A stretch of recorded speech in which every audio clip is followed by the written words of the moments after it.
ตามลงทุนอย่างเสือกันในวันนี้นะคะแน่นอนค่ะว่าเรายังคงอยู่กับบรรยากาศงาน Investment in Vietnam by Maybank Kim Eng นั่นเองหลังจากที่ติดตามพี่ป๋องบนเวทีนะคะโอ้โหเห็นแบบผู้บริหารเขาแอคทีฟมากเลยอ่ะทั้ง2บริษัทเลยนะคะหลายๆคนถ้าใครดูไม่ทันกลับไปดูย้อนหลังละกันเนาะว่าเขาทำธุรกิจอะไรยังไงกันบ้างแต่วันนี้อยากจะเอามาให้ดูเรื่องของกลยุทธ์ในการเติบโตของเขาเราเริ่มกันด้วย Mobile World ก่อนดีไหมคะพี่ป๋อง For mobile phone, the market size around 2.5 billion US dollar per year, around 24 million handsets sold to consumer every year. Penetration is around 80%. I'm talking about people penetration. If you ask 100 people on the street, and then you will see 80 people carrying mobile phone. 20 people, they are too poor, too old, too little, they cannot use mobile phone. But SIM card penetration is around 120%. So that means a lot of people, they have 2 SIM cards. Sometimes they have 2 phones, and sometimes they have dual SIM card phone. So 120% for SIM card penetration. Smartphone is around 95% of the total value. Feature phone only 5%. Average selling price $220 US. Thank you. For channel,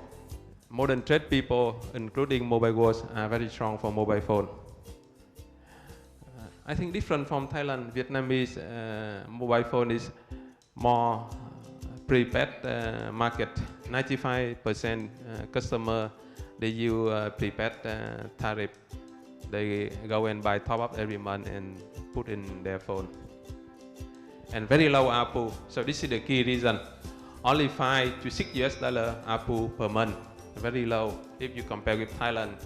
Around $20 US per month, very low in Vietnam. So that's why no subsidy in Vietnam. With $5 US, that means around $60 US per year. If you sign a contract for 2 years, carrier get only $120 US. They cannot subsidy anything. That's the key reason. For consumer electric, the market size bigger, 3.5 billion US dollar, bigger than mobile phone. Very low penetration. That's the key message. For TV, it's around 35%. For washer, for fridge, around 20%. Aircon also around 20%. Not like here in Thailand. For an apartment with 3 bedrooms, often you have 3 TV. But in Vietnam, often 1 TV for the whole family. And in countryside, even they don't have TV in their house. Yeah. So here we are the player. For mobile phone, we are number 1 on the top line with around 38% market share. All other people together, they take around 38%. And mom and pop, 24% of the market. There's no carrier in this kind of business. There's no phone shop from operator, from mobile phone operator. They don't subsidy and they cannot compete with us. Long time ago, they opened a lot of stores and they make a big loss and then they close. Yeah. For CE, we are number 1 with 14% market share. And all other people together, they take 46% market share. So the second guy, you know the second guy. The second guy is now taken over by Central Group, Nguyen Kim, powered by. They come to Vietnam and they buy the second guy already. So they have around 12% market share in Vietnam. And mom and pop still very big for CE. Modern trade people are very strong in big city, but for small provinces, modern trade are not so okay in Vietnam. So this is how I see the growth of the company for the next few years. For this year, next year in 2018, our growth will come from mobile phone, CE, and online of mobile phone and CE together. But for longer term, that means from 2019 onward, our growth will come from a new thing we are doing the pilot today. That's the mini supermarket model. We are doing the pilot. And even longer term, we are going to grow based on the new platform for online. So this is the new thing we are doing the pilot. A mini supermarket chain store. That means the mini supermarket of grocery. So this is the product line we have in our store. This is the picture of our grocery store. So we started the pilot December last year in 2016. We want to make sure, because before we start this pilot, and then we have a very big question, whether customer feel like to get in this small shop, or they want to go to supermarket, they want to go to wet market, what kind of thing they like. So we need to answer that, because this model is not available in Vietnam. This model is very strong in Indonesia, not so strong in Thailand. Tesco Express is not so successful in Thailand. But in Indonesia, this kind of Alfamart and Indomaret are very strong in Indonesia. In Spain, Portugal, Brazil, this model is very strong. But not in Thailand. So we want to make sure that customer feel like to get in this kind of store. Very small format. You go in, 5 minutes, you can buy things, bring home and cook meal for your family. So that kind of thing we are doing. So the answer very clear. Customer feel like to get in this model, but the revenue prove that, and the traffic prove that they want to get into this kind of convenience store for grocery. And now we are moving to the second phase, where we are going to build around 100 stores with one DC, so that we see the P&L of the model. And end of next year, if we see this model is profitable, and then we move to scaling phase. And by what do I mean by scaling phase? I mean everywhere in Vietnam, a few thousand stores is in Vietnam. So we have a website here for our investor. You can log in and download our financial report. Every quarter we have our financial report audited by Ernst & Young, English version, and then you can download. We put everything here. คือจริงๆ Mobile World เนี่ยผมคิดว่าเขาโตด้วยการที่เขาหนึ่งคือตัว Product เองเนี่ยมันขายตัวเองอยู่แล้ว เพราะการบริโภคไม่ว่าจะเป็นโทรศัพท์ไม่ว่าจะเป็นเครื่องใช้ไฟฟ้าเนี่ยมันมีการเติบโตอยู่แล้ว แต่ว่าเขาเองเนี่ยก็มีเรื่องสิ่งที่เรียกว่าเป็น Modern Trade อ่ะเป็นร้านประเภทที่ทันสมัยนะครับซึ่งสัดส่วนตรงเนี้ยในเวียดนามเนี่ยสัดส่วนของร้านที่ทันสมัยเนี่ยมันยังน้อยอยู่มันเขาก็จะได้ประโยชน์ตรงนี้แล้วก็การเติบโตในส่วนของการขยายสาขาก็เป็นส่วนหนึ่งธุรกิจออนไลน์เขาก็เด่นเขาก็ถือเป็นเบอร์ต้นๆของเวียดนามซึ่งก็ต้องถือว่ากระแสนี้เนี่ยโอ้มันมาเร็วมากใช่ไหมเรื่องของอีคอมเมิร์ซนะอันนี้ก็ต้องถือว่าเป็นอีกจุดหนึ่งที่เป็นจุดการเติบโตสุดท้ายเนี่ยก็คือเรื่องของมินิซูเปอร์มาร์เก็ตซึ่งเขาก็พูดชัดว่าจริงๆเราคุ้นเคยกับซูเปอร์มาร์เก็ตเราก็เห็นว่าบางค่ายทำได้ทำไม่ได้ไซส์มันก็มีปัญหาเหมือนกันนะแต่ของเขาเนี่ยเขาบอกว่าในเวียดนามเนี่ยไซส์แบบนี้มินิซูเปอร์มาร์เก็ตเนี่ยเป็นที่ต้องการคือเขาศึกษาตลาดมาแล้วเขาศึกษามาแล้วแล้วเขาก็คิดว่ามันเป็นอนาคตที่จะเติบโตได้นะครับเพราะฉะนั้นตรงนี้ก็อาจจะเป็นเรื่องใหม่เป็นเรื่องที่จะช่วยเพิ่มการเติบโตนอกเหนือจากสิ่งที่เขามีอยู่แล้วก็คือเรื่องของพวกผมอยากใช้คำว่าเป็นพวกเครื่องใช้แล้วกันพอเป็นเรื่องของซูเปอร์มาร์เก็ตก็อาจจะเป็นเรื่องของทั่วไปมากขึ้นจิปาถะการบริโภคอะไรก็แล้วแต่นะครับอันนี้ก็ถือว่ามีความครบเครื่องในเชิงของการเป็น distribution รายใหญ่ของเวียดนามนั่นคือความน่าสนใจของ Mobile World Group หลังจากนี้นะคะว่าเขาจะเติบโตอย่างไรนั่นเองแต่อีกหนึ่งบริษัทที่มาคุยกันก็ไม่เบาเหมือนกันสำหรับ Masan Group ซึ่งอย่างที่บอกไปว่าเขาถือธุรกิจหลัก3อย่างทั้ง Consumer ซึ่ง Consumer เนี่ยมีทั้งกลุ่มที่มันเป็นอาหารแล้วก็เครื่องดื่มเนี่ยมีสิงบ้านเรามาถือหุ้นด้วยนะคะมีทั้งกลุ่มที่เป็น Micro Finance แล้วก็เป็นกลุ่ม Mining นะคะซึ่งทั้ง3กลุ่มนี้จริงๆช่วงที่ผ่านมาเขาก็เติบโตเยอะมากอยู่แล้วแต่การเติบโตหลังจากนี้ของเขาจะเป็นอย่างไรลองไปฟังเขาเล่าให้พวกเราฟังกันดูค่ะ And all the M&A that we've done over the last 3-4 years really is to help us get into categories in which we're not present. For example, we launched our own beer brand 2 years ago. Beer is a $6 billion market in Vietnam. Today we have 1% market share. And all of that has just started by building our own brands, by getting our own people, and buying really a defunct brewery and starting it from scratch from day one.